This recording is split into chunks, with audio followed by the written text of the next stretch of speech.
Hindi naman naatras si Senadora Grace Poe sa gitna ng apilang Unity Talk ni dating DILG Secretary Mar Rojas. Saksi si Sandra Aguinaldo. Sa bisperas ng huling araw ng kampanya, biglang nagpatawag ng press conference si Administration Bet Mar Rojas. Hindi man pinangalanan si Duterte, sinabi ni Rojas na may mga nababahala raw saan niya ay nakaambang diktadorya. We now face the possibility of a leader coming to power who cares nothing about honesty, integrity, transparency, responsibility, or even just basic decency. May panawagan siya kay Senadora Grace Poe dahil responsibilidad daw ng sino mang nais maging leader ng bansa na isaalang-alang ang interes ng pangkalahatan. Grace, mag-usap tayo. I will adjust schedules to your convenience. Sabihin mo lang kung saan at kailan at darating ako. This is for unity, this is for our country, this is for our future.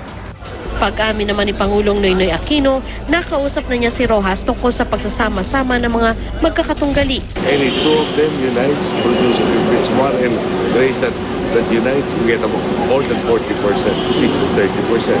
I'm trying to get all of this different voices from so many sectors together, and in that sense, perhaps help our candidates to get together and have that direct approach. Inulit ni Poe ang sinabi niya kahapon, hindi siya aatras. Magkaibigan tayo, pwede naman tayo mag-usap, maski na kailan. Pero pagdating sa kapakanan ng ating mga kababayan, parang isa sa atin ay umatras, isa naman yatang katrayduran sa kanila, na tayo lamang ang magdidesisyon kung sino ang nararapat na magpatuloy. Ano pa ba ang gusto niyang pag-usapan sa puntong ito? Pangungunahan ko na. Kung ang iniisip nila ay pag-uusap para merong umatras isa sa amin, hindi ako atras. Sabi pa niya kanina, may mga survey naman na nagsasabing angat siya kay Rojas. Sa bagong labas at huling SWS Business World Survey bago ang eleksyon, ikalawa si Poe at pangatlo naman si Rojas. Sa latest Pulse Asia Survey naman na kinumisyon ng ABS-CBN, itinuturing na share sa ikalawang pwesto sina Rojas at Poe dahil sa margin of error. Nangunguna si Duterte sa parehong survey kahit ikinasa ang mga ito nung kainitan ng expose ni Senador Antonio Trillanes IV sa mga umano'y hindi idineklarang pera ni Duterte sa kanyang Statement of Assets, Liabilities and Net Worth.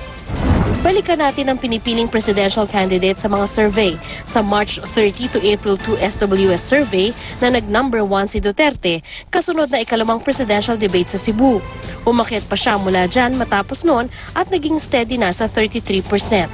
In the last two surveys, it shows us na nag-plateau yung upward movement ng scores ni Mayor Duterte. And this is amid the news na lumabas even before the alleged bank account. I'm referring to the comment about the 1989 Rapes Day case. Sa ngayon, 90% ng mga na-survey ang natiyak ng SWS na may kandidato na. Pero yung 30% ng mga may napili na, pwede pa raw magbago ng isip o yung tinatawag na soft votes. Sa pagkabise naman, statistical tie sa number 1 spot sina Senador Bongbong Marcos at Representative Leni Robredo. Sumunod si Senator Chis Escudero at Senador Alan Peter Cayetano. Pareho naman ang rating ni na Senador Gringo Honasan at Trillanes. Ako si Sandra Aguinaldo, ang inyong saksi.